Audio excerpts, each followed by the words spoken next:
Garcia. Are y'all ready to see your fixer-upper? We are ready. We're ready. Let's do it. We're ready. What? So would you say not get a house today because of interest rates? It's S&P 500. It just beats real estate. Getting a house requires a massive amount of money for a down payment. And in renting, you don't have to do maintenance. You don't have to get a new roof. You don't have to deal with the AC going out. They'll have someone on standby that'll fix your overnight. Like I own, but it was very affordable for me. But it also just doesn't make sense as an investment anymore. With the incredible stock market that we've had over the past 50 years or so, it beats it every time. If you rent and just put your money into the stock market instead of that down payment on a house with a little extra for a mortgage, you'll win every time. That being said, Americans suck at investing, so if the only way for you to invest is put your money in a house that you literally cannot touch, maybe it makes sense, because you need that forced investing. Yeah.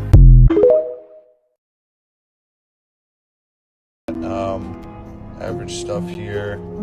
That doesn't sound like it's worth $750,000. Oh no, it's not, dude. It's actually not. Last appraisal here says 300,000. But you know, COVID and the market, you know what I mean? And you know, offers and shit. That doesn't sound like a good deal, dude. Fuck you. Alright? I live in a mansion. I get 6% on this. You're not getting it less than what I say you get it for. Today's American dream is renting, not buying. Are more and more people gravitating towards renting as a positive thing? Right now, it makes much more sense mathematically to rent than own today with record home sale price, interest rates still quite high. A lot of people, they value being able to move. Actually, at this moment, you might get to the American dream a little quicker if you're renting. I think renting buys patience. As you build that financial foundation, get out of debt, get an emergency fund, get a down payment. It's a great thing to do. The age of a normal first-time homebuyer in 1991 was 26 to 27 years old. By 1999, they moved all the way up to 28 to 29 years old and slipped into the 30s by 2008. By 2016, it was at 31 years of age, and by 2019, you had to be 33 years old on average to buy your very first home. But do you know what it was in 2024? In 2024, the median age of a first-time homebuyer in America was 38 years of age. And let me tell you right now, you can clip it, 40 will be the number in 2025 because there's no signs of it going down. This is your 2026 update. The National Association of Realtors just recently reported that first-time homebuyers take up almost a record low share of overall purchases and that the median age of a first-time homebuyer is 40. High rates equals high wealth. What do I mean? Usually in high rate environments, financing is expensive, so only high net worth individuals usually take on new credit, like a house.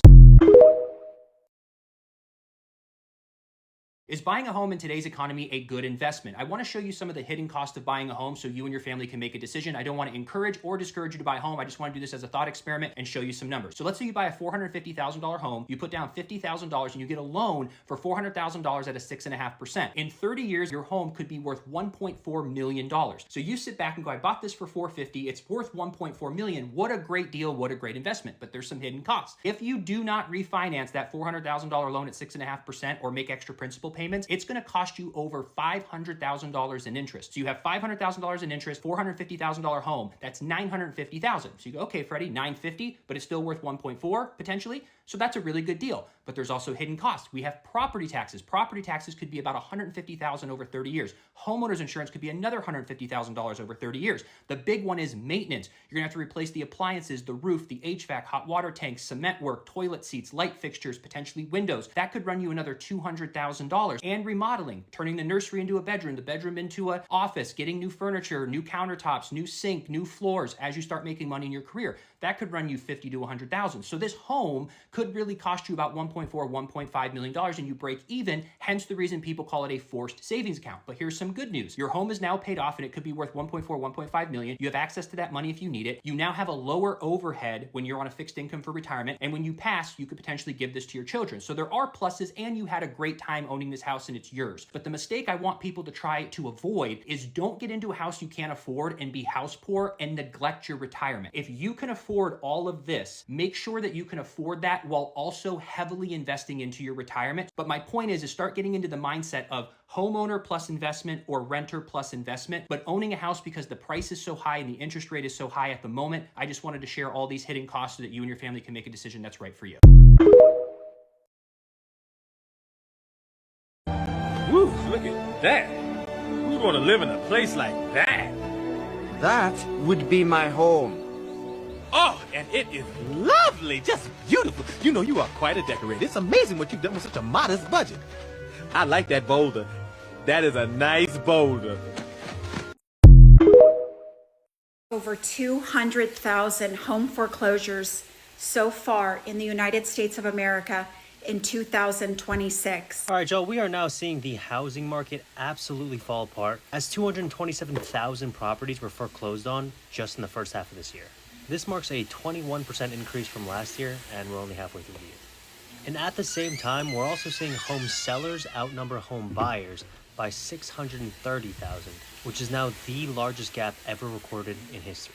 So I know a lot of people don't like to admit it, but the housing market is clearly collapsing, and it's really just the start. Very simply, people can't afford to pay their bills because of the hyperinflation from the war. A 21% increase in June 2026. Home foreclosures higher, 21% higher than June 2025. If you did not know, a home foreclosure happens when you are 120 days late. That's 4 months, ladies and gentlemen. This is Trump's economy. This is not Obama. This is not Biden.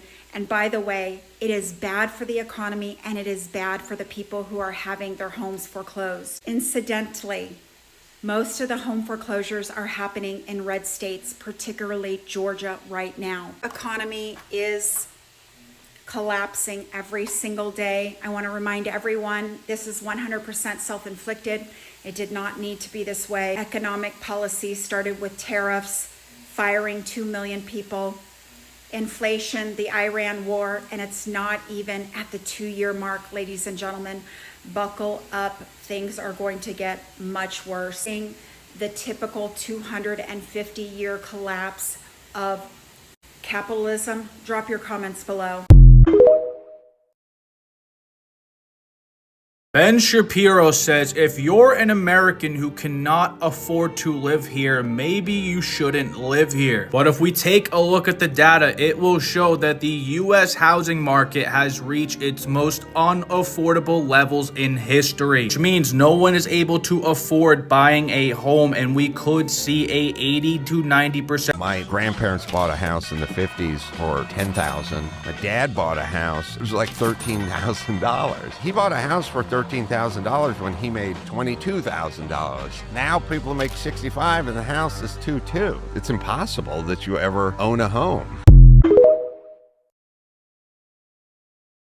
So would you say not get a house today because of interest rates? It's S&P 500. It just beats real estate. Getting a house requires a massive amount of money for a down payment. And in renting, you don't have to do maintenance. You don't have to get a new roof. You don't have to deal with the AC going out. They'll have someone on standby that'll fix your overnight. Like I own, but it was very affordable for me. But it also just doesn't make sense as an investment anymore. With the incredible stock market that we've had over the past 50 years or so, it beats it every time. If you rent and just put your money into the stock market instead of that down payment on a house with a little extra for a mortgage, you'll win every time. That being said, Americans suck at investing, so if the only way for you to invest is put your money in a house that you literally cannot touch, maybe it makes sense, because you need that forced investing. Yeah.